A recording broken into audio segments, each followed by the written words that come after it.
नमस्ते सेवारो साथीहरू तपाईहरु सबैजनालाई मेरो ब्लगमा स्वागत छ। अनि मैले चाहिँ 2 महिनादेखि ब्लग बनाएको थिएन, अलिक बिजी पनि थिएँ। अनि त्यही भएर आज चाहिँ मैले फेरि मेरो ब्लग स्टार्ट गरेको छु। अनि सो अब चाहिँ म 1-2 वटा ब्लग हाल्छु होला अब यो चैत महिनाको भित्र र वैशाखसम्म। अनि वैशाखको अन्तिमदेखि चाहिँ म डेली ब्लग बनाउने विचारमा छु। सो सबैजनाले हेरेर साथ दिनु होला। अनि आजको ब्लगमा चाहिँ मेरो नर्मल त्यस्तो केही कन्टेन्ट पनि छैन। मैले चाहिँ त्यही नर्मल आज हुन्छ नि मेरो डे कसरी जान्छ भनेर बनाउन आँटेको। प्लस म बहिनीलाई बहिनीको आजदेखि एक्जाम सुरु छ नि त, त्यही भएर के बोलेको छ्या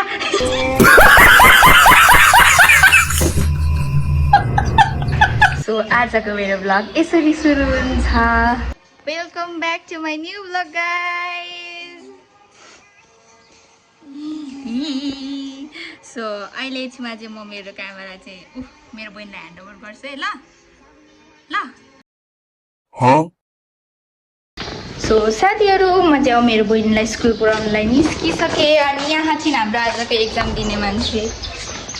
हेलो। अब म स्कुटी कुदाइजाउँछमा चाहिँ बहिनीले मेरो ब्लगलाई सम्हाल्छ भन्दै नि बहिनीले कन्टिन्यू गर्छ। हामी चाहिँ निस्किसक्यौँ। आज हाम्रो छेमाले मलाई नदेखा भन्दै हुन्छ। सो आज चाहिँ म छेमालाई देखाउँदिनँ। अनि अब हामी के निस्किन्छौँ। हेलो। आज मेरो एक्जाम छ। हेलमेट लाउँदा कस्तो नराम्रो देखिन्छ हौ। यत्तिकै ठिक्क हुन्छ है भाइ। अब हेलमेट लगाएर टाउकै कच्चक्क देखिन्छ। ल चढौँ साथीहरू लु चढौँ है चढौँ।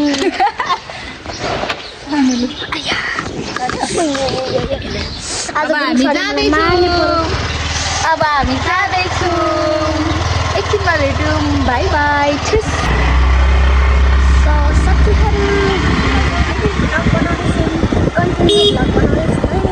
अनि आज चाहिँ तपाईँको अब आजको एक्जाम दिएर चाहिँ तपाईँ कति क्लास जानुहुन्छ भने 3 क्लास। अब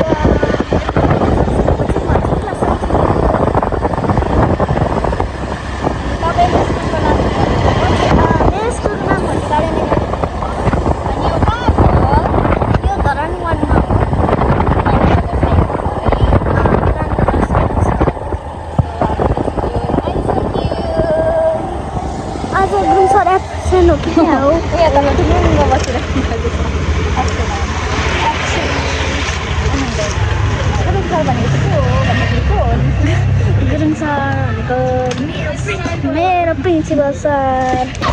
साथीहरू म चाहिँ बहिनीको स्कुलभित्र पसिसकेँ। अनि अब हामी चाहिँ बहिनीको क्लासतर्फ जाँदैछौँ। आज हामी चाहिँ ब्लग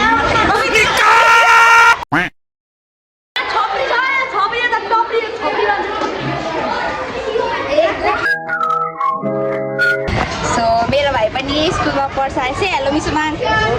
अनि आज तिम्रो कुनको एक्जाम छ? ग्रामरको एक्जाम। साकार मूर्ति देखेँ। सन्चै छौ? लागेको छैन? साकार मूर्ति।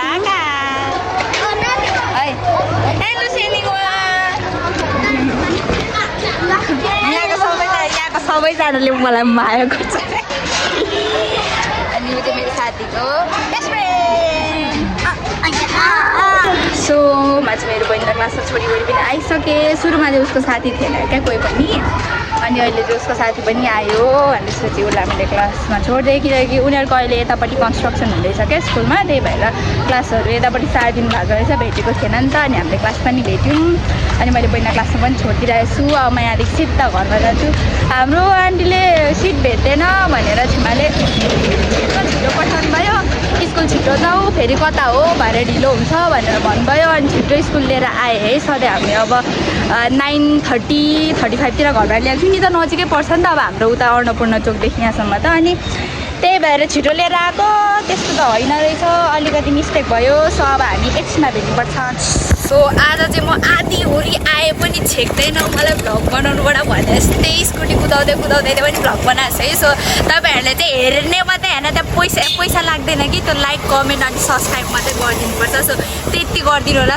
ओके। सो साथीहरू म चाहिँ घर आइसकेकी छु।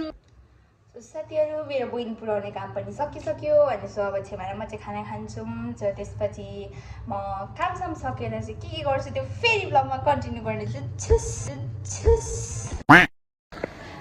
आयो। सो साथीहरू अहिलेलाई चाहिँ मेरो कामहरू सबै सक्यो अनि अब म चाहिँ पढ्नुपर्ने छ कि तर मलाई कस्तो अल्छी लाग्यो।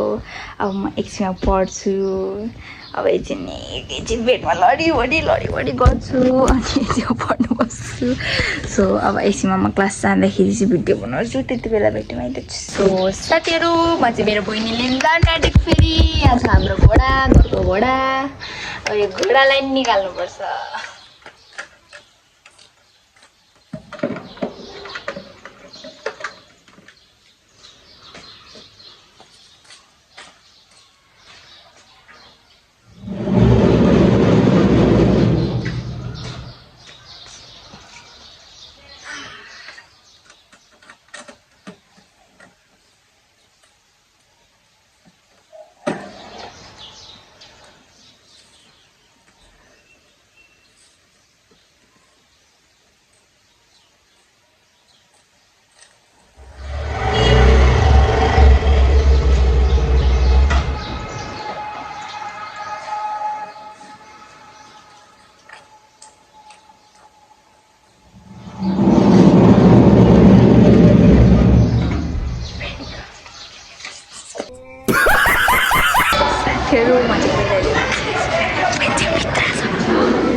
मलाई दिएको छैन।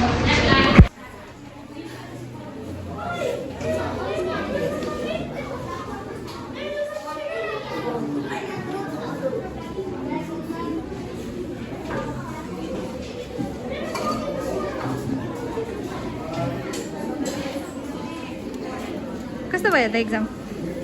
राम्रो भयो साँच्चीकै?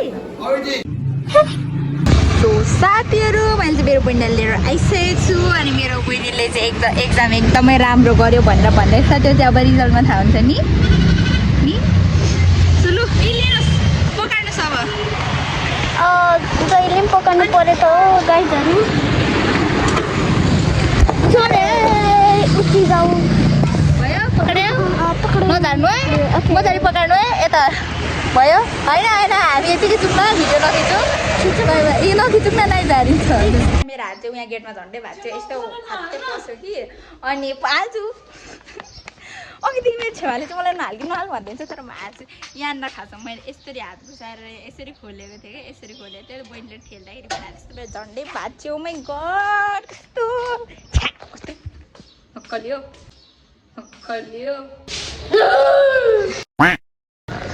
सो साथीहरू म चाहिँ अब मेरो क्लास जाँदैछु मलाई ढिलो भइसक्यो होइन। अनि मेरो साथीले फोन गरेको थियो मैले यहाँ जानी उठाएको छुइनँ किनकि उसले अघि मलाई फोन गरेको थियो है जसुले अनि उसले मलाई फोन गरेको थियो अनि मैले त्यसको लगत्तै 2 मिनट पछि कल ब्याक 3 4 5 चोटि कल ब्याक गरेँ उठाएर होइन। त्यसपछि अहिले भर्खर मलाई फोन गरेको थियो 1-2 चोटि गरेको थियो मेरो पालो मैले नि उठाएन थियो मलाई गाला हान्छ होला। सो म चाहिँ अब जाँदैछु अब क्लास पुगेपछि भेट्यौँ। त्योहरू म चाहिँ मेरो क्लासमा आएर बसिसकेको छु अनि साथी एब्सेन्ट थियो क्या अनि सरले पढाउनु भएको कुराहरू चाहिँ मेरो साथीलाई थाहा छैन नि त यसलाई थाहा छैन नि त अनि म अब आज उसलाई सिकाउँदैछु अनि हाम्रो सर यहाँ बसिराख्नु अब म सिकाउँछु अनि साथीहरू मेरो चाहिँ एउटा क्लास सकिसक्यो अनि अब म चाहिँ अर्को क्लासमा जाँदैछु नि मलाई चाहिँ जसले यो ल्याइदिएको थिएँ यहाँनिर चाहिँ एउटा कफी अनि 2टा ग्रिन टी छ अनि सो अब म चाहिँ अर्को क्लासमा पस्छु। सर एकछिन रहेछ उतापट्टिको क्लास सकेर आउँदा यता ढिलो हुन्छ। साथीहरू मेरो चाहिँ क्लास पनि सकिसक्यो 2टा क्लास थियो मैले 2टा क्लास पनि सकिसकेँ अनि अहिले चाहिँ 6 बजेर त्यस्तै 10 मिनट भयो 6 बजेर 10 कहिले 20 कहिले 6:30 बजे सकिन्छ मेरो क्लास चाहिँ त्यस्तै टाइम हेरी अब सर छिटो आउनु भएको थियो भने छिटै सकिन्छ सरले ढिलो आएर ढिलो पढाउनु भयो भने अलिक ढिलै सकिन्छ कहिले राति नै हुन्छ अनि अब चाहिँ म घर जान्छु अनि घर गएर पढ्नुपर्ने छ। अब यहाँनिर मेरो 1-2वटा एक्जाम छ दिमागमा केही पसेको छैन भने पनि धेरै कुराहरू पस्दैछ तर लाइक हुन्छ नि कन्फिडेन्स नै छैन अब के कन्फिडेन्स नै छैन म गर्नु सक्छु भनेर मेरो दिमागमा कन्फिडेन्स छैन म गर्नु सक्छु भनेर यहाँ म यहाँ सोच्दा यहाँ म मान्छे खाजा भन्नुपर्ने डिप्रेसनमा जानु आँटिसकेको छु सो अब म चाहिँ यत्तिकै अल्याङ टल्याङ मात्रै हिँड्दै घर जाँदैछु अनि अब भ्लग के कस्तो हुन्छ यसमा भेटौँ है म चाहिँ अब घर गएर यतिकै पढ्नु बस्छु सो अब घर गएर पढ्नु बस्छु अब त्यतिकै पढ्ने बेला त फोन कसले चलाउँछ सो म फोन चाहिँ चलाउँदिनँ सो साथीहरू मैले चाहिँ आजको भ्लग यति बन्द गर्ने भन्ने बारे सोचेको छु अब म अर्को नेक्स्ट भ्लग चाहिँ अब 1-2 दिनमै त हाल्नु चाहिँ हाल्दिनँ किनकि योपल्ट मैले एक्जामहरूले गर्दाखेरि भ्लगहरू कन्टिन्यू नगर्ने भनेर विचार गरेको छु अनि त्यसपछि अबको भ्लग चाहिँ म एउटा स्पेसल प्रोग्राम छ त्यो चाहिँ म त्यही दिन भन्छु हो त्यो स्पेसल प्रोग्रामको दिन चाहिँ म त्यो एउटा भ्लग बनाउँछु त्यसपछि एकैचोटि जेठदेखि भ्लग बनाउनु थाल्छु सो मलाई अनसब्सक्राइब चाहिँ नगर्नु होला बरु सब्सक्राइब गरेर मेरो भ्लग पर्खेर बसिदिनु होला अनि सबैभन्दा इम्पोर्टेन्ट कुरा मैले यसो नोटिस गरेको है मेरो भिडियोहरू अब धेरैजनाले त हेर्नु हुँदैन होइन कोही 155 150 175 180जनाले हेर्नुहुन्छ है त्यो पनि ठुलो कुरा हो तर अनि त्यतिजनाले हेर्नुहुन्छ तर हेरे अनुसारले रिभ्यू अनि लाइक आउँदैन सो तपाईँहरू चाहिँ क्या अब त्यो भिडियो त हेर्नुहुन्छ नि हेरेर लाइक पनि टस्स थिच्दिनु त त्यो लाइक टस्स थिच्दा अनि कमेन्ट अब तपाईँहरूले के भन्नु सक्नुहुँदैन भने अब कि त पाना पठाइदिनु कि त ABCD भनेर लेखेर पठाइदिनु के कस्तो कमेन्ट सेक्सन पनि जहिले खाली भएर हुन्छ त्यो अलिकति टुस चाहिँ गरिदिनु होला त्यति नै भन्न चाहन्छु सो यति भन्दै म मेरो आजको भ्लग यही अन्त्य गर्न चाहन्छु so stay tune guys for my next vlog bye bye यहाँ पढ्दैछ के पढ्दैछौ तिमी भोलि पङ्क्चुएसन मार्क पढ्दैछौ बहिनी फेरि पढ्ने बेला मेरो यस्तो दिमाग खान्छ कि ओ माई गड आई ल सो अब चाहिँ म बहिनी पढाउँछु म पनि पढ्छु मेरो पनि पढ्नुपर्नेहरू छ धेरै पढेर ठुलो मान्छे बन्नुपर्ने छ यहाँ अहिले ठुलो भन्नुमा ठुलो त भइसक्यो यहीँ